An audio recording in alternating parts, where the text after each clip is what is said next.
कमरू चौधरी, आपको भी लग रहा है बीजेपी और टीएमसी की मिलीभगत है जो बंगाल में हो रहा है इस वक्त? देखिए अर्पिता जी, सबसे पहले मैं ये बोल दूं, बंगाल में आज बंगाल एकदम नाम बन गया, बम बम बंगाल।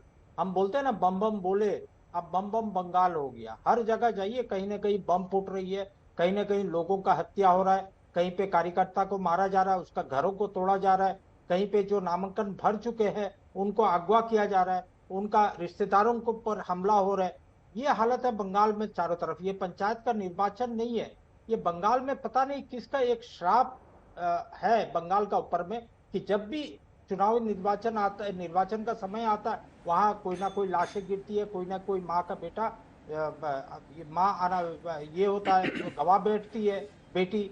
तो ये हालत है बंगाल में। देखिए सबसे मुद्दा का बात ये समझिए यहाँ पे, अगर राज्य का मुख्यमंत्री, राज्य का पुलिस प्रशासन अगर चाहे तो एक भी हिंसा यहाँ पे नहीं हो सकता है। लेकिन कहीं ना कहीं राज्य सरकार का इसमें मदद हमको लग रहा है। क्यों मैं बोल रहा हूं, देखिए हाईकोर्ट ने एक ऑर्डर दिया कि आपको केंद्रीय सरकार से केंद्रीय बाहिनी मंगाकर यहाँ पे चुनाव लड़ाना होगा। लेकिन उसका खिलाफ जो है कि राज्य सरकार जा रही है सुप्रीम कोर्ट में कि केंद्रीय बाहिनी यहाँ पे ना आए। क्यों भाई, इतना डर क्यों है?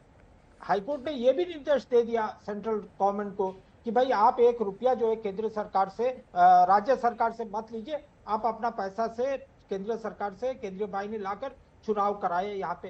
सिर्फ यही डर है कहीं पे और 2-4 लाशें ना गिर जाए बंगाल में।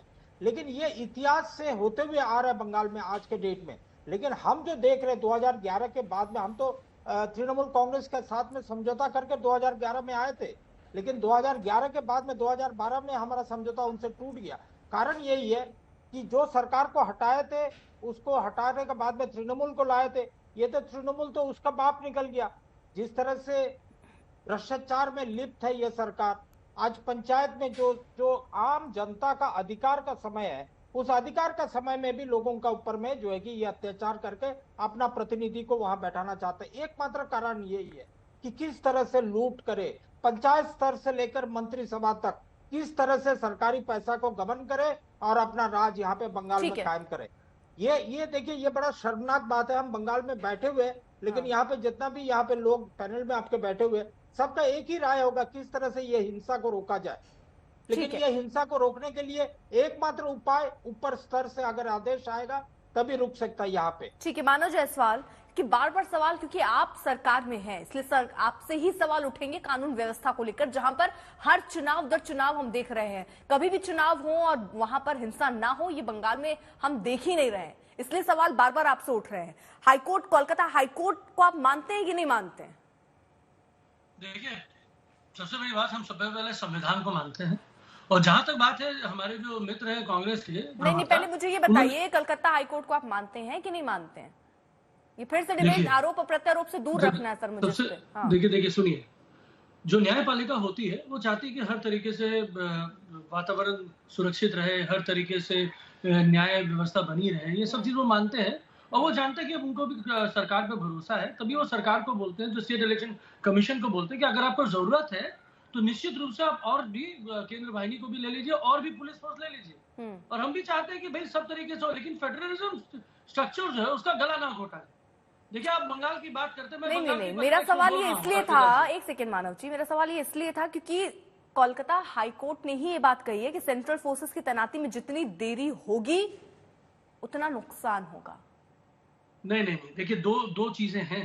हाँ। पहले सेंट्रल फोर्स ने बोला, कलकत्ता हाईकोर्ट ने बोला कि आप जो संजीदे इलाके हैं उसके बारे में आप हमको बताइए, तब तक वहां पे रिपोर्टिंग हो। उसके बावजूद भी ये लोग पिटीशन फाइल किया, तो उसके बाद में फिर हाईकोर्ट ने एक संज्ञान दिया और न्यायपालिका है वो संज्ञान देगी, वो सराखों पर है। लेकिन हमारी जो एडमिनिस्ट्रेशन है, हमारी जो पुलिस है, वो भी काम कर रही है। और आपको पता है कि स्टेट इलेक्शन कमीशन अभी इंचार्ज है और निरंतर वो काम कर रहे हैं। लेकिन प्रॉब्लम यहाँ पे क्या है कि कहीं ना कहीं जो त्रुटियां हो रही हैं उसके ऊपर भी संज्ञान लिया जाएगा, तो उससे क्या हो जाएगा? आप मान लीजिए अपने स्तर पर, एक सेकेंड, आप अपने स्तर पर सुधार कर रहे हैं, आप कोशिश कर रहे हैं कि हिंसा ना हो। आपके लिए अगर एक चीज और एड ऑन हो जाए, सेंट्रल फोर्सेस भी आपकी हेल्प के लिए आ जाए, तो आपकी प्राथमिकता ये होनी चाहिए ना कि बमबाजी रुके, ये मौतें रुके, ये है प्राथमिकता में कि नहीं? अर्पिता जी, पहले तो केंद्र जो सेंट्रल फोर्सेस है वो 2021 में भी आई थी और एक बहुत सुंदर सा कांड उन्होंने कर दिया था। शीतलकुची में निर्दोष लोगों को गोलियां मार दी थी और आज तक उसका रिपोर्टिंग नहीं हुआ, आज तक उसमें चार्जशीट फाइल नहीं हुई, आज तक उसमें कोई आरोपी पकड़ा नहीं गया। ये गोली मारो सरकार वाले, ये पीठ पे गोली मारेंगे, देश में आगजनी करेंगे, और ये कर रहे हैं। आज पूरा मणिपुर चल रहा है, कोई नहीं पूछ रहा है कि हमारे प्रेम भाई साहब तो बड़े सुंदर तरीके से बोल देते हैं कि बंगाल में ममता बनर्जी क्या कर रही है। तो भैया आप बोलिए अमित शाह जी को रिजाइन करने के लिए, वहां के चीफ मिनिस्टर को रिजाइन करने के लिए। ये इतनी निकम्मी सरकार है कि वहां पे फौजियों के कपड़े में लोग गोली मार रहे हैं, लोग आगजनी कर रहे हैं, डेली लोग मारे जा रहे हैं। 45 दिन नहीं 50 दिन से आगजनी चल रही है। वो क्या देश का हिस्सा नहीं है मणिपुर? क्या आप वहां के लोग भारतीय नहीं है? क्या आपके जो गृह मंत्री है, जो मेरे गृह मंत्री है, वहां के गृह मंत्री नहीं है? वो चाइना का हिस्सा है? वो कहां का है? और हमारे प्रधानमंत्री मौनधारी बैठे हुए हैं, एक शब्द नहीं बोल पाए।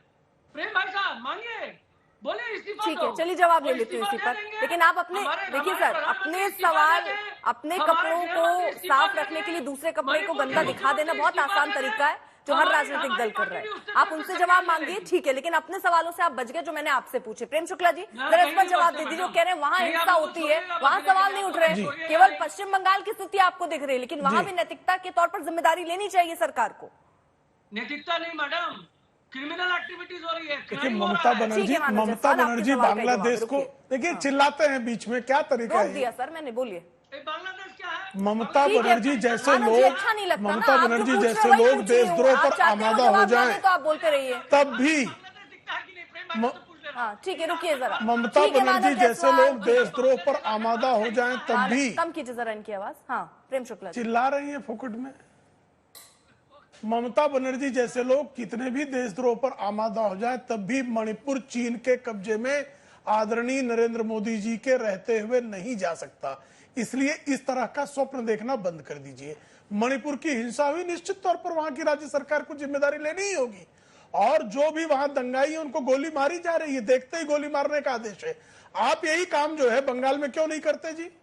बंगाल की स्थिति क्या, बंगाल में जो दंगे चल रहे हैं, बंगाल में क्या जनजातीय टकराव चल रहा है, बंगाल में क्या सांप्रदायिक तनाव है, ऐसा कुछ है? चुनाव होने पर अगर हिंसा होती है, उस पर सवाल पूछा जाता है, तो आप कभी कश्मीर से तुलना करते हो, कभी मणिपुर से तुलना करते हो। बंगाल को आपने जो है आतंक और हिंसाग्रस्त हो गया ये स्वीकार लिया है,